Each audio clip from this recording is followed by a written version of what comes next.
Mbote bandiam de GDT mafuta sika selinga bina grande dame avec un grand chacun na kata actualité bande ko babolingo to lisusu journal lelo matanga na matanga to te ko pesa bino sango émission liboso to sali lelo lelo journée jeudi jeudi le 3 son abo sanité août 2023 3 le 3 2023 OK. J'ai dit le 3 août 2023 émission liboso to salaki to pesa et sango et yaliwa ya ndeko na biso Deborah et grande sœur ya Mami la chatte groupe Sinar Kandei persona mon compte bis passer en condoléances et lelo sikoto eli susu na sango yaliwa maman na biso Jeanne Mbole maman Jeanne n'est plus et cause ya décès to pe yaliwa na ende to komeka kobeta ko solo la na ozamula ite bande konanga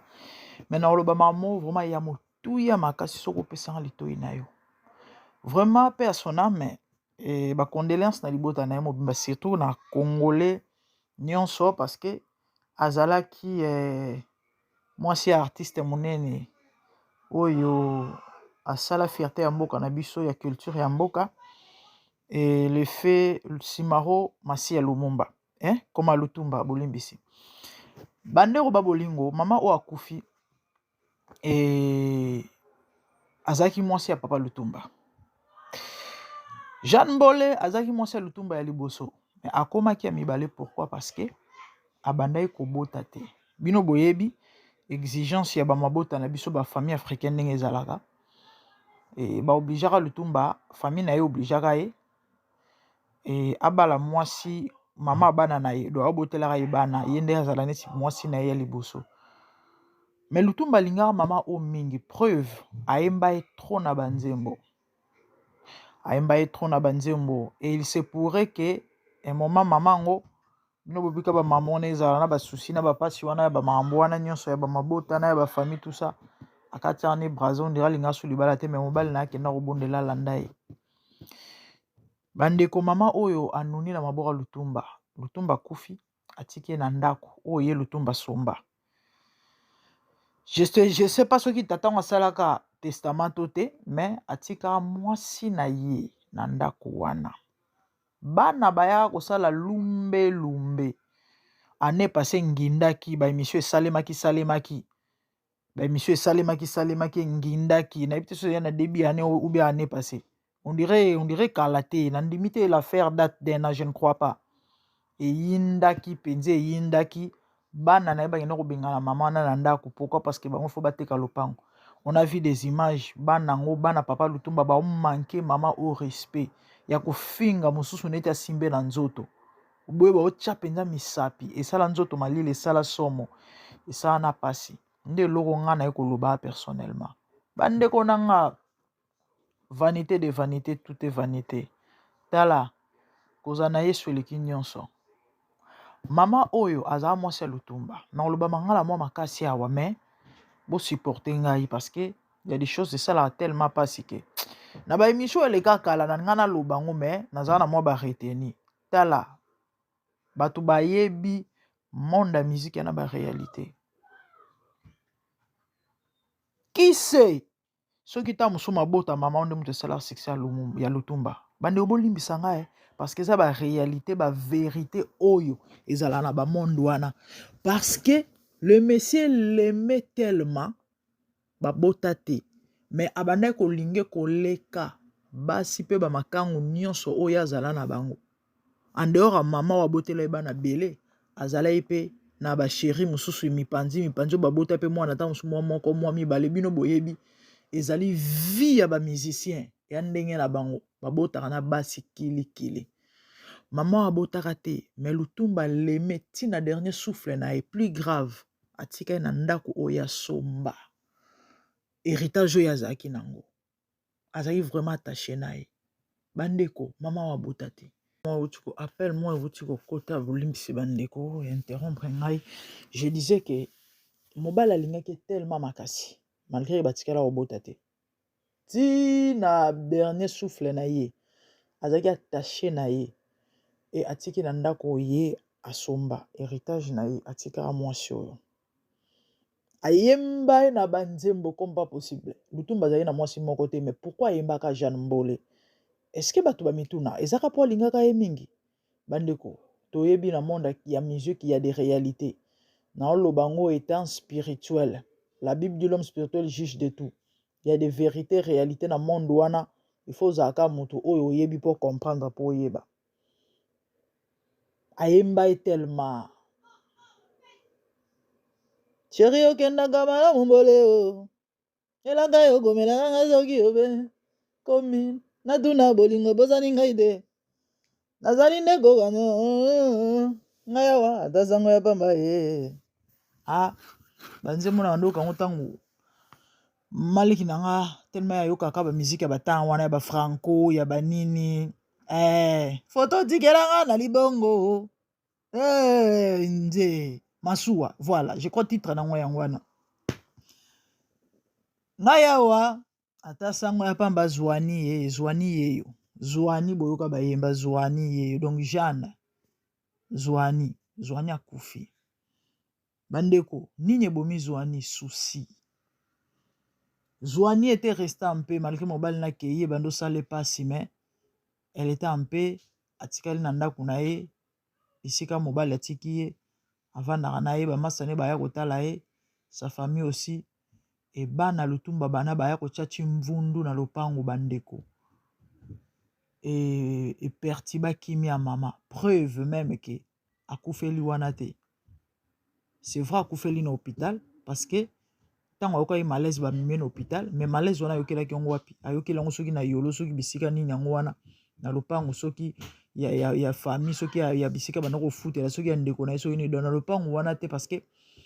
tango ekoma yeba teka makambo kende na niveau à l'état. Makambo ekoma na niveau à l'état, on dirait ba décider ki lopango eteka mate ba landela na no dossier, parce que quand même lutumba mutu monene te, et moi si oya tiki quand même, vraiment il faut ba respecter, ba honorer mémoire à mon way. De dossier ezaki ndenge na ba gérer certainement bino boyebi Congo, certainement comme makambo ta musu ya kolesa ya ba cop na kati ya ba masolo a cessé, certainement yango esali que la maman n'avait pas le choix vu âge na épée, parce que akoli elle avait plus de 70 ans. Moi je me rappelle émission moi Aïcha Okoko sala nae plus ou moins 2 ans 3 ans passés, elle avait déjà plus de 70 ans, elle avait 72 ans déjà. Donc maman Koufi a collé déjà à cause de la a Koufi na 75 76 ans asi a collé. Sikoyo na âge wana boya ko changa mal à l'aise pandi likolo na zangi sika kolala, vous croyez que moto otika na mikolo bele na sena moi tango ba no raisonner ba pasi na bota te ngai yoyo pona mobali lelo ka moi et souvenir on a quoi ko tikala na yango. Ah bandeko bolimbisanga so na oloba boye eza parce que nayebi makambo na oloba lelo oyo ekomela ngai ngambu bandeko na ba souci ko raisonner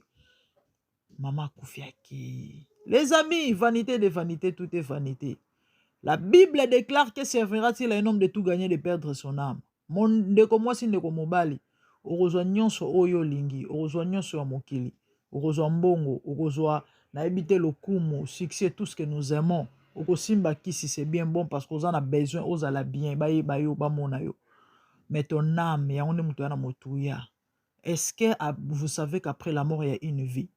Et cette vie dépend de la manière dont l'homme a vécu sous le soleil. Maman lingo lingate, tato lingo lingate. Okufaka un jour. Atoso umele na mokili okufaka. Linga o préparer voyage wana. Bandeko. Mutu tout na mokili o soka linga voyage préparer un voyage. Bato poto soka linga ke Congo. Oka komo benda bote mikolo wana mo mafuta bien pour saler moi ba jar. 4 saisons climat wana malili ezo kota e, surtout mibale oka tiki mandefu ekoli potanga okata ngo ebimise na image mo be mususu oka mutasombi babilamba sika à se préparer mususu oka akomo beta des cailloux. Pourquoi? Parce que il faut azana moi mbongo moi fond pour na voyage netanga okende voyager réussir akende s'il faut investir à investir. Et en même temps, il que famille Zakuna, il faut te préparer à voyage. liwa ezalaka mobembo toyokaka yango liwa eza mobembo liwa eza voyage mais est ce que tozwaka temps kopréparer liwa mutu nyonso ayebi ke akokufaka eya ndenge mutu nyonso ayebaka soki akovoyage ayebaka kovoyage voyage nyonso mutu ayebaka ata soki ezalaki ya briske ata soki ezalaki ya briske eza voyage ata na quelques minutes quelques secondes avo voyager oyebaki ke na kovoyage ozwi sango moko ya briske ono mare akufi fo kita déjà ka le fait ya koapprendre yango bien ke eza briske oyebi ke nona ovoyage donc ose préparer ata à la hâte mpo na nini mpo ozokende eya ndenge moko liwa mutu nyonso ayebaka kokufa bien ke oyebi mokolo te oyebi ngonga te tout comme ekozala briske obeli te mais oyebi que tu mourras un jour mon ami prends le temps de préparer ce voyage zwa ngonga kopréparer voyage sino te ekozala elo pasi ekozala elo mawa ekozala elo koleka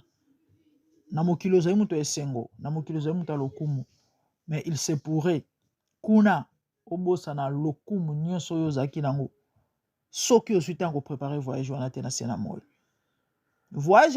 ya mobembo ya liwa kopréparer yango en bien ezalaka kozala na yesu na vie na yo ekozala na communion ya malamu na ye ah oui kokende église ne suffit pas mais avoir une communion avec Dieu une bonne relation avec Dieu nde mutu ezalaka na motuya ekogarantir yo esika malamu oyo kokende na esika ya kimia nde